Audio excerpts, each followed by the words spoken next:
at the numbers of Pampanga and Bacoor City in the division finals. Coach JB. Ito makita mo points scored, 84, lamang na lamang ang Pampanga, points allowed, 58, dun medyo pumapabor para sa Bacoor. Rebounding, 10 lumalamang ang Pampanga, but of course, they're much bigger team at mas matindi ang kalaban na hinaharap dito sa Southern Division, I suppose. Assist-wise, there we see a lot of people creating for Pampanga. That's why they have 20.5 average assists for their team. Well, those numbers will basically explain to you why this is a matchup between the best defense versus the best offense in the MPBL. But we mentioned, Coach Alex wants to limit the production of Pampanga. If you would give them a number, if they can limit the Giant Lanterns to this amount of points, what would that number be? Oh, that's a tough thing to decide on, but if you can, for the third quarter, I'll go by quarter but not the entire game. For the third quarter, limit them to 10 points or less. Okay. Third quarter. And laking bagay na yun. And of course, you have to score as well. It's now 21-14. Kurt Rayson will fire. Welcome back to the MPBL. And these are the things that are very important for Bacoor. Every point counts. Offense and defense. Nabanggit ko nga, hindi mo kayang bigyan ng space ang players ng Pampanga because they can all shoot. Look, check out the defense right now of Pampanga. No space to shoot. Bando de Tise just missed from the corner. And here come the Giant Lanterns. Rayson, met by Ivan. He admits to the foul that he just gave up. How I wish that in my day, playing in the college ranks, you can play in a league like this. There we see the first three. Ay, yung pagsasabay mo sana. Much like Kurt Rayson. Well, they're called SGL players for a big reason. Good to have him back in our league. Actually, I've been wanting to ask you about the pace of this game so far. Well, napakabilis talaga ng ginagawa ng Pampanga. Every miss of Bacoor, they run 9-0. Fast break points sila sa first quarter mix. Encho Serrano for his fifth as he penetrated going baseline. Napakabilis ng tempo, and that's why itong Bacoor really needs to step up their quickness. Chamar Hamito, mid-range, short for the former Giant Lantern. And here comes Encho Serrano. They go to Archie. His three-pointer is short. Ball out of bounds in favor of Bacoor.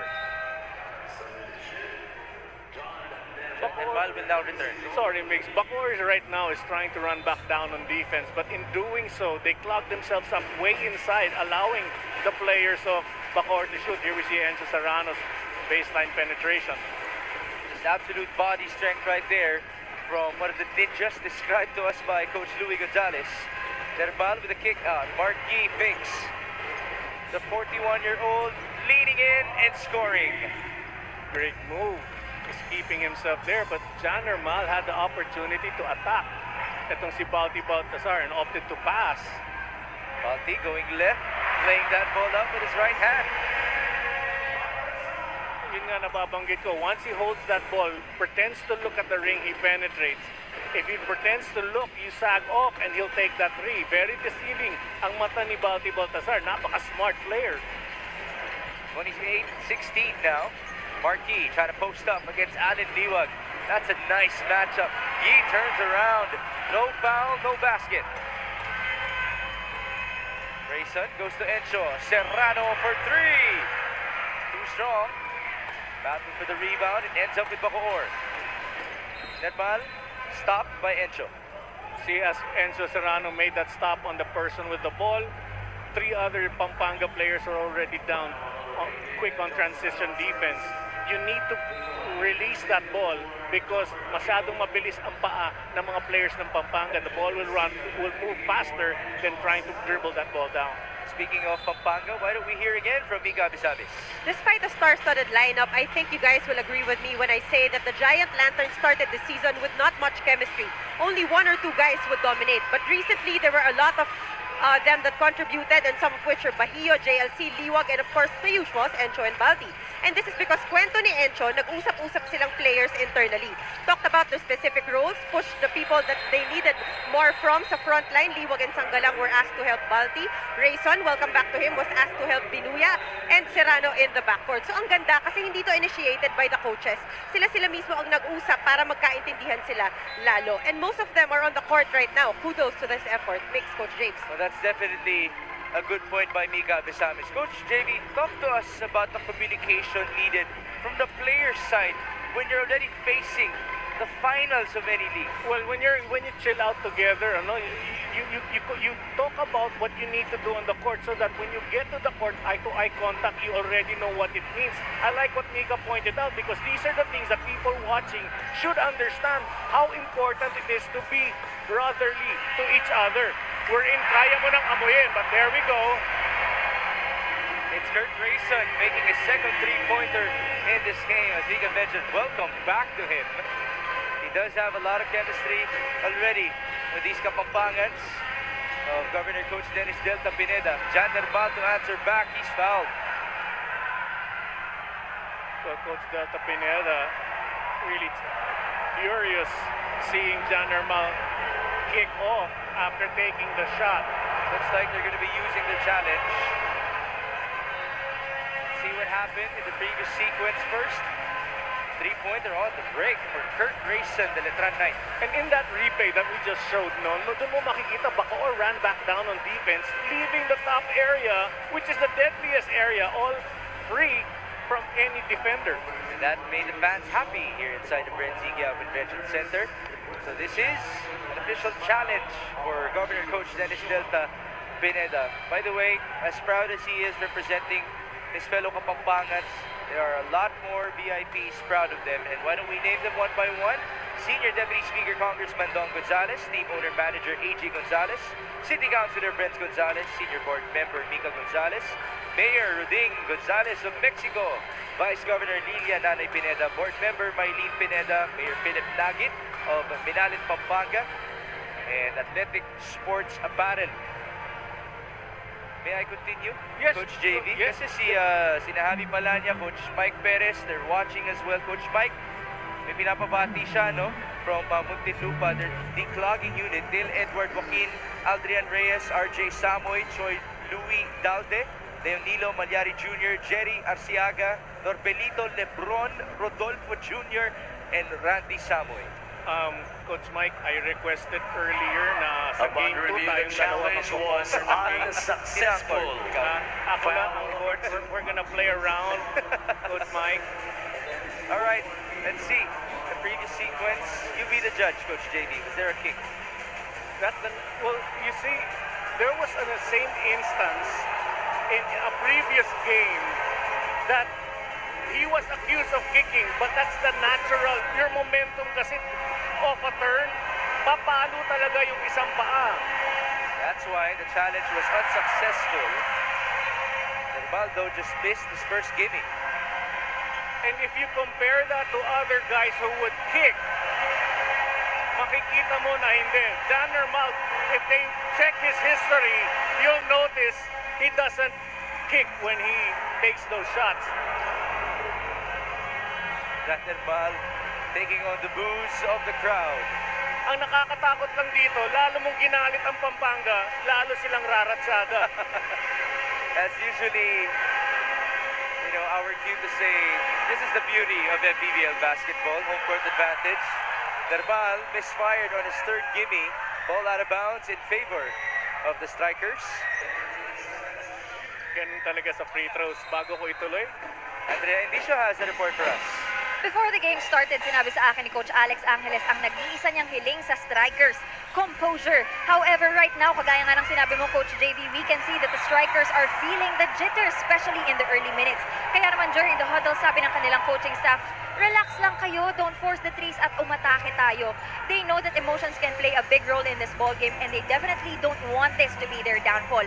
Isa na daw ito sa mga natutunan nila throughout the season to rise against the odds. At sabi nga ni Jan Nermal, kapit lang dahil pwede tayong umasa sa isa't isa. Makes sense, Coach JV? In terms of three-point shooting, as Archie scores inside, Bacoor is only at 2 out of 11 from downtown so far. That's 18% in this game. And points in the paint, it's being dominated by Pampanga, 18-8. Oo nga, and that's the reason why they have this lead. Aside from the fast break points, everybody forced to run down on defense, and then they take those outside shots. But it's not a priority for Pampanga. Bacoor, on the other hand, on their previous possessions, lagi itong humahanap ng tres. You cannot get back into this ball game against Pampanga by shooting the threes. You have to take it 2 points at a time. But at least that previous three went in for Chito Jaime. He is known for his sniping ability. Turnover forced, and here comes Jimboy Pasturan. Nerpal drives, and he got fouled. I'm surprised a foul was called. I didn't hear the whistle blow. It's not loud here Oo. in the Brent Ziegel Convention Center. Buti wala pa yung mga Toronto, di pa masyadong tumutunog. I thought at this point you would be numb with the sounds of the Torontos already. Well, in some venues kasi they echo really bad. Jan Nermal is at the line. First free throw is no good. It's been a struggle for him at the stripe. What a time to struggle. He's been playing great basketball till tonight. Then again, he can still recover. Maaga pa naman. 2:34 remaining in the second. This free throw is brought to you by Extreme Appliances, ang subok at kompletong appliance brand ng Pilipinas. Second one is good for Jan. Let's see his free throw shooting. Jan Nermal is currently 2 out of 5 from the line. That's 40%. Alwin Anday in the ballgame with Heruta. Two guards who really need to step up. Rayson escapes the D. Battle for the rebound. Ball out of bounds in favor of Bacoor. Nermal is upset right now.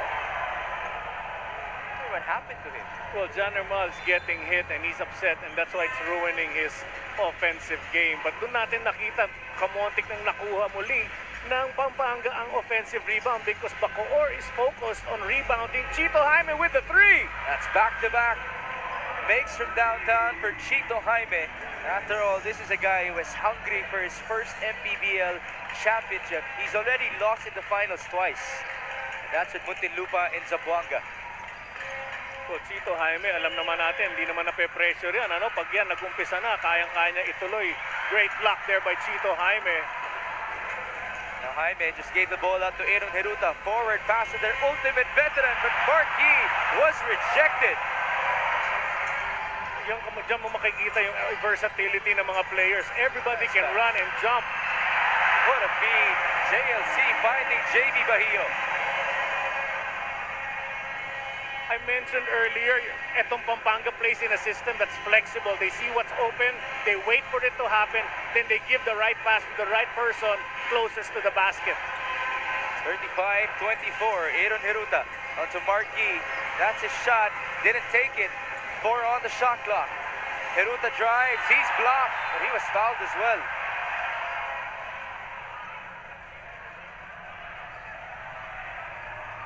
That's what they need to do. Forget the threes, just attack. This was the previous block by the 40-year-old Chito Jaime. 40 na rin si Chito Yeah, he's Jaime. 40. Wow. I had a conversation with Coach Alex Angeles before this game, and we talked about the veterans of Bacoor. They do have a lot of veterans, but if you think about it, their veterans have veterans in the team. Tama. So meron talagang ultimate veterans, and that's the two in Marquis and Chito Jaime. As you take a look at our MPBL VIPs with Coach Elvis Tolentino, by the way, a Kapampangan watching from the sideline. Siguro mga 4 or 5 years magkakaroon na rin tayo ng MPBL seniors. You know, that's not far from happening. Di ba? We already have the junior MPBL. Oh, si Commissioner Kenneth pwede maglaro ulit. At si JB Gayoso. Iba presyo nun, iba pre. No, I'll stick to calling the games. 35-26 now. Under a minute remaining before halftime. NJ Garcia calling out to play.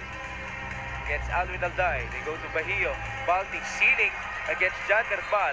How do you like this matchup between Nermal and Balti? Well, I like the fact that inilagay itong si Jan Nermal because Jan Nermal has long arms. He can tap that ball. Probably has the strength kasi he just looks so small. But then again, he's doing a pretty good job. And this is where I say overplay could probably be more beneficial. Kasi ang hirap, ang haba ng kamay niya. Once Baltasar gets that ball, ang hirap na. Great defense by Jan Normal. They go back Bacoor's way. Alday, baseline drive and kick. Chito Jaime for his third three. In and out. Rebound to MJ. Down to 22 seconds. Virtually no more shot clock. Rayson will fire. Bombs away. Well, Aaron Heruta was down covering the man. Jan Normal should have taken the guy on top. But Jan Normal proceeded to go down low. 4 seconds here. Heruta goes to Egilos. Jamo has to fire. Egilos made the basket. That's going to count. And there was a foul as well. A blocking foul committed by Kurt Grayson. Well, they're going to check if he still had the ball in his hands for that to count. That was close, but it looked to have been good from our vantage point. Ito makikita natin. Let's see. There you go. Very close though. Very close, but the foul was first. Yeah. The foul was first before the light went on, so he should. So the clock should have stopped as well, right? Yes. The foul was called. The shot, I think, shouldn't count because hawak pa niya. I think, Wasn't it a shooting foul? and then he goes for two. Well, we'll let the referees decide. Tama. Kasi I'm dressed in light blue and they're dressed in black and white striped shirts. So referee Jay Castroverde will now talk to Richard Campos, our OG arena announcer. Hindi lagi-lagi kasi hindi naman para-para siyang Basket is good for Jamo Egilos. Oh, he got the ball off. But doon mo makikita, di ba, yung experience ni Jamo Egilos. Composed, hindi nagmadali. He finished the shot. Now he gets an extra one from the line. Here's the bonus. Oh, That's no good. But if you're Bacoor, after being down by as many as 17 in this game, would you be happy with this output in the first half? oo naman, Mix, because the miscues that they had allowed Pampanga to score, but they were already successful. We pointed out several times, suddenly, nagkakaroon sila ng problema on defense, somebody's left alone, and then they were able to score. It is 38-28 at halftime.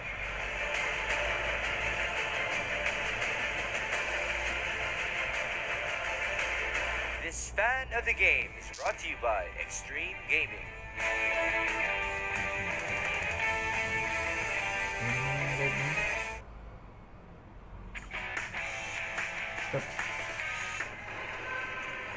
Liu goes to Ludovice, who drives and scores. This move of the game is brought to you